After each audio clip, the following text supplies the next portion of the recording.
नमस्कार मुलांनो, आज संस्कृत या विषयाच्या अभ्यासात धडा 5 पाठ 5 आपण शिकणार आहोत. आम्लम द्राक्षाफलम. कोल्ह्याला द्राक्षे आंबट ही मराठी म्हण आपल्याला माहिती आहे. त्याचंच एक गोष्टीरूप छोटंसं एक धडा आपल्याला आता शिकायचा आहे. तर तो एक त्याची छान रचना केलेली आहे, ती आपण आता बघूया. पाठ 5 आम्लम द्राक्षाफलम. एकः शृगालः एकः शृगालः. एक कोल्हा आहे, एक कोल्हा आहे. वनं गच्छति. पिपासा तस्य बुभुक्षा. पिपासया बुभुक्षया च वनं गच्छति. सः वनं गच्छति. सः वनं गच्छति. एक शृगालः म्हणजे कोल्हा वनात जातोय. तो कसा आहे तर त्याला तहान लागली आहे, भूक लागली आहे. असा तहानलेला भुकेला एक कोल्हा वनात जातो. तत्र गच्छति किमपि न लभ्यते. तिकडे बघितलं त्याला काही दिसलं नाही. इतोपि गच्छति किमपि न लभते. तिकडे गेला, इकडे गेला, त्याला काहीही दिसलं नाही. अजून पुढे गेला पण त्याला काहीही लाभलं नाही, म्हणजे मिळालं नाही. श्रान्तः जायते खिन्नः जायते. आता तो थकला आणि खिन्न झाला म्हणजे दुःखित झाला. सः श्रान्तः जायते खिन्नः जायते. किं च करोति. सः किं च करोति. आता त्याने काय करावं बरं. वामतः पश्यति दक्षिणतः पश्यति. त्याने डावीकडे पाहतो, तो उजवीकडे पाहतो. अग्रतः पश्यति पृष्ठतः पश्यति. पुढे पाहतो मागे पाहतो. स्वेदः जायते तृष्णा जायते. तस्य स्वेदः जायते तृष्णा जायते. किंच पश्यति. सः किंच पश्यति. आता त्याला घाम यायला लागलाय आणि खूप तहान लागली आहे आणि तो काय पाहतो बरं. पश्यति द्राक्षालताम. सह पश्यति द्राक्षाफलम. त्याला काय दिसलंय तर तो पाहतो द्राक्षाच्या वेली आणि द्राक्षाच्या वेलींना लागलेले द्राक्षफलम. उपरी उपरी लतासु दृश्यते च तत्फलम. अनुक्षणम तन्मुखे रसः जायते. वर लागलेले ते सुंदर छानसे फळं पाहून, द्राक्ष पाहून त्याच्या तोंडाला लगेच पाणी सुटतं आहे. किंच करोति. सह किंच करोति. मग आता तो काय करेल बरं. एकवारम उत्पतति. द्विवारम उत्पतति.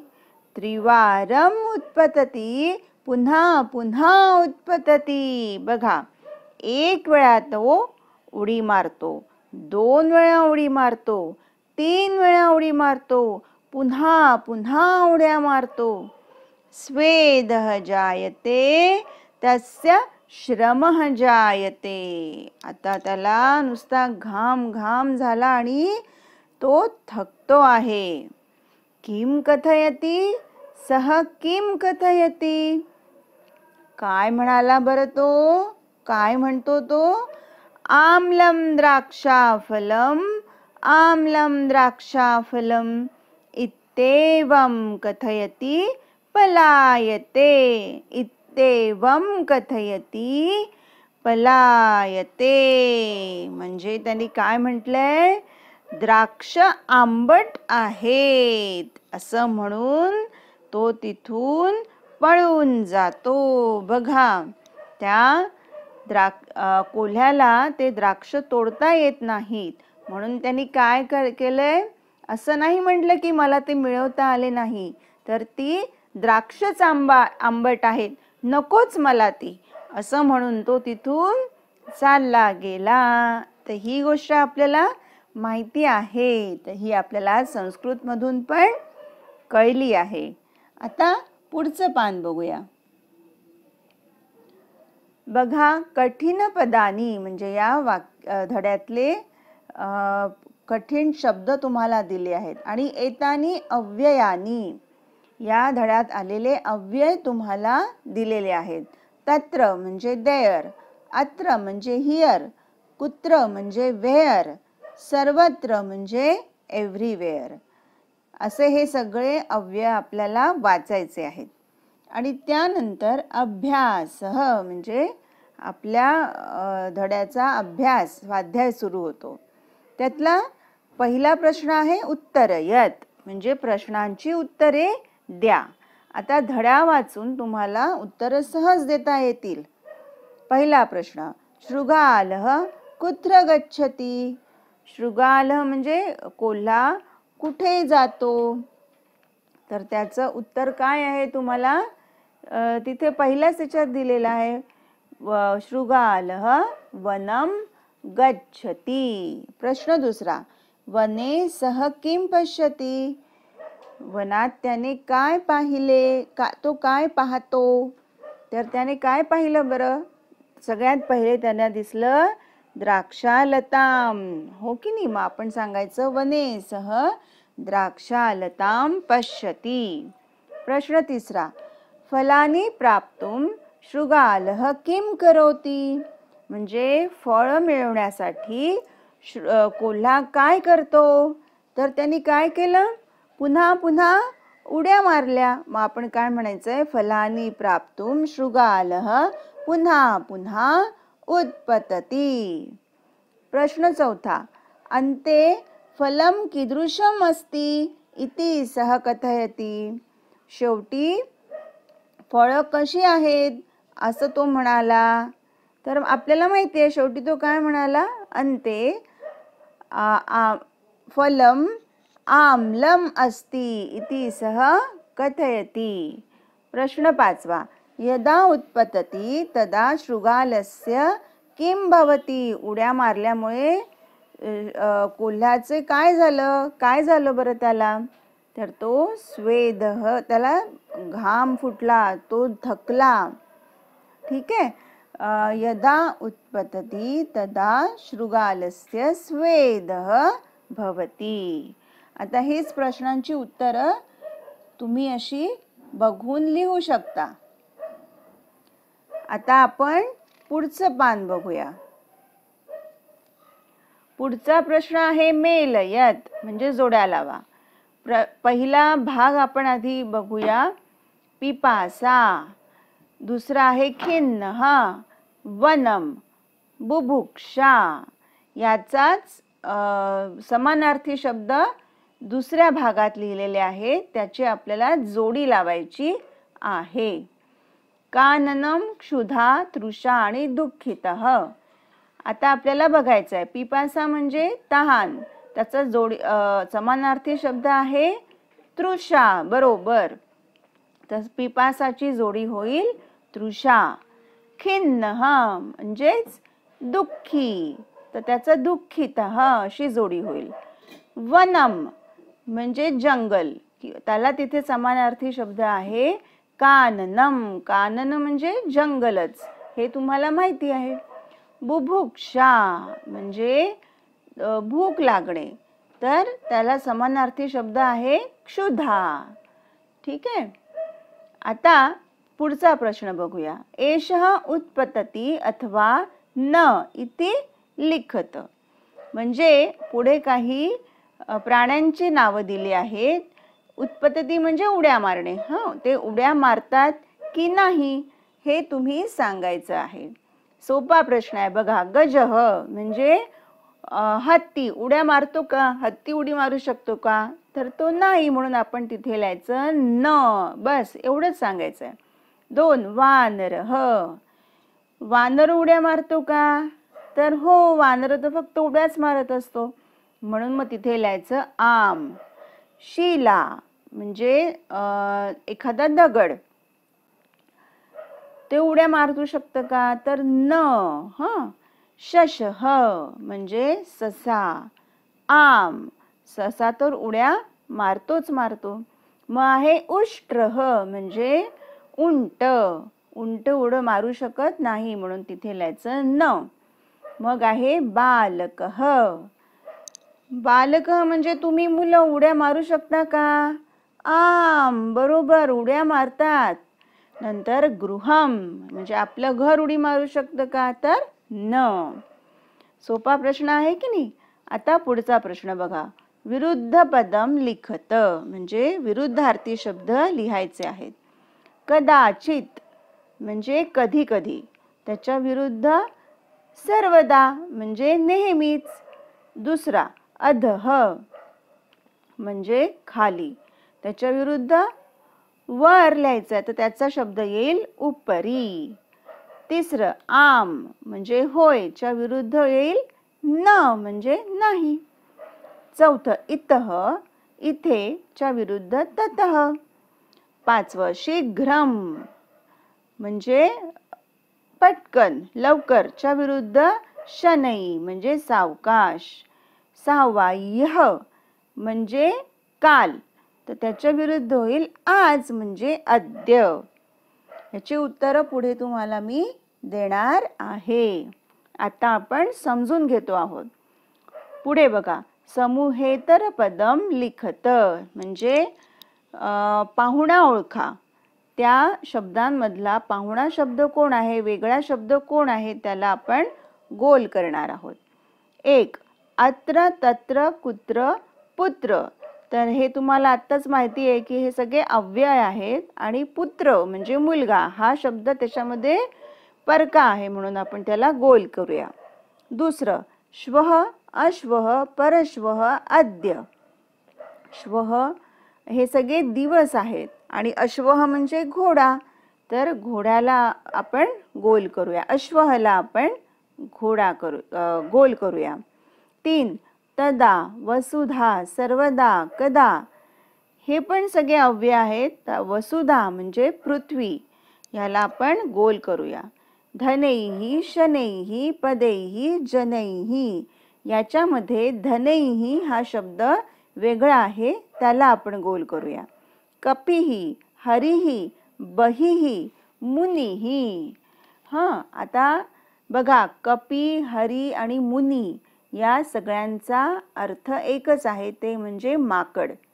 आणि बहिहि म्हणजे बाहेर म्हणून हा बहिहि शब्द वेगळा असल्यामुळे त्याला आपण गोल करूया.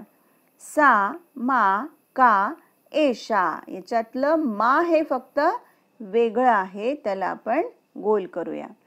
आता पुढचा प्रश्न बघूया. प्रश्न निर्माणं कुरुत उत्तरवाक्यस्थं रिक्तस्थलं पूरयत च. म्हणजे आपल्याला प्रश्नवाचक शब्द तिथे कुठला योग्य आहे तो लिहायचा आहे आणि खाली उत्तर पण पूर्ण करायचं आहे. पुढच्या पानावर ते तुम्हाला कळणारच आहे. आता रिकामी जागा संती आणि खाली दिला आहे दशजनाः. म्हणजे प्रश्न असा होईल की किती लोक आहेत म्हणजे त्याचं उत्तर येईल दशजनाः सन्ति म्हणजे 10 लोक आहेत.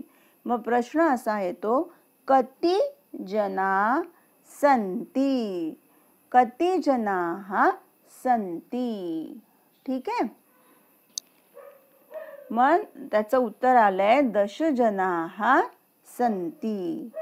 बघा पुढच्या पानावर तुम्हाला त्या चौकोनामध्ये कति कदा कुत्र किमर्थम कथम कुतः आणि किम हे जे प्रश्नवाचक शब्द दिले आहेत काय किती केव्हा कोठे कशासाठी कसा कोठून आणि काय हे आपल्याला योग्य जागी ते लिहून प्रश्न पूर्ण करायचा आहे. बघा 2 बघा. तव नाम तुझे नाव काय काय म्हणायचं आहे, तर म्हणून आपण तिथे येईल किम. तव नाम किम, तुझे नाव काय. तर मम नाम, तिथे तुम्ही तुमचं नाव लिहाल अर्थात. आता तिसरं, श्रीराम गच्छति, श्रीराम कोठे जातात. तर श्रीराम वनम, तिथे उत्तर दिलाय बघा, म्हणून आपण कोठे म्हणायचं आहे आपल्याला, तर तिथे येईल कुत्र. श्रीराम कुत्र गच्छति. तर श्रीराम वनम गच्छति असं ते पूर्ण उत्तर होईल. चौथं, गायक गायती, गायक कसे गातो, कसा गातो असं म्हणायचं आहे, कारण उत्तरामध्ये त्यांनी मधुरम दिला आहे. म्हणजे प्रश्न अर्थात काय होईल, गायक कसा गातो, म्हणून कसासाठी कथम हा शब्द आहे, हा शब्द तिथे येईल. गायक कथम गायती.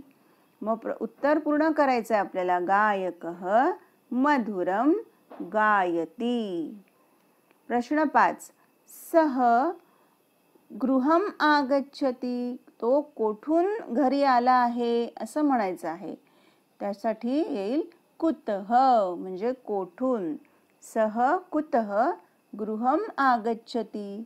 सह विद्यालयतः गृहम आगच्छति, म्हणजे तो विद्यालयाहून घरी आला आहे, म्हणजे शाळेतून घरी आला आहे. 6, पिता नगरम गच्छति. बघा उत्तर आहे कार्यार्थम. याच्यावरून तुम्हाला लगेच तिथे काय येईल ते कळेल. किमर्थम, बरोबर. पिता किमर्थम नगरम गच्छति. पिता कार्यार्थम नगरम गच्छति. बघा उत्तर वाचल्यावर आपल्याला प्रश्नाचं लगेच स्वरूप कळतंय. 7, तव माता प्रातः उत्तिष्ठति, म्हणजे केव्हा उठते असं आपल्याला तिथे लिहावं लागणार आहे, की तुझी आई सकाळी केव्हा उठते. तर केव्हासाठी काय येतं, कदा, म्हणजे केव्हा. तर प्रश्न परत काय होईल, तव माता प्रातः कदा उत्तिष्ठति. मम माता प्रातः 5 वादने उत्तिष्ठति. हे त्याचं पूर्ण उत्तर होईल. आता पुढचा प्रश्न जरा वेगळाच आहे. के शाकाहारिणः के मांसाहारिणः इति लिखत. आता खाली कंसामध्ये आपल्याला काही प्राणी दिले आहेत. ते कोणते प्राणी शाकाहारी आहेत आणि कोणते मांसाहारी आहेत याचं आपल्याला वर्गीकरण करायचं आहे. हरिणः, व्याघ्रः, सिंहः, शशः, धेनुः, शुनकः, सुकरः, शृगालः, वृकः, अजः. ठीक आहे. आता ते चार्टमध्ये आपल्याला लिहायचं आहे शाकाहारी आणि मांसाहारी. पहिलं नाव हरिण. हरिण आपल्याला माहिती आहे तो शाकाहारी आहे, म्हणून आपण तो शाकाहारीच्या कॉलममध्ये लिहिणार. व्याघ्रः मांसाहारी, सिंहः मांसाहारी, शशः म्हणजे ससा तो शाकाहारी, धेनुः म्हणजे गाय ती शाकाहारी, शुनकः म्हणजे कुत्रा, तर कुत्रा हा मांसाहारी प्राणी आहे म्हणून आपण तो मांसाहारीच्या कॉलममध्ये लिहिणार. सुकरः म्हणजे डुक्कर, तर तो पण आपल्याला मांसाहारीच्या कॉलममध्ये लिहावं लागणार. शृगालः म्हणजे कोल्हा, तोही अर्थात मांसाहारी.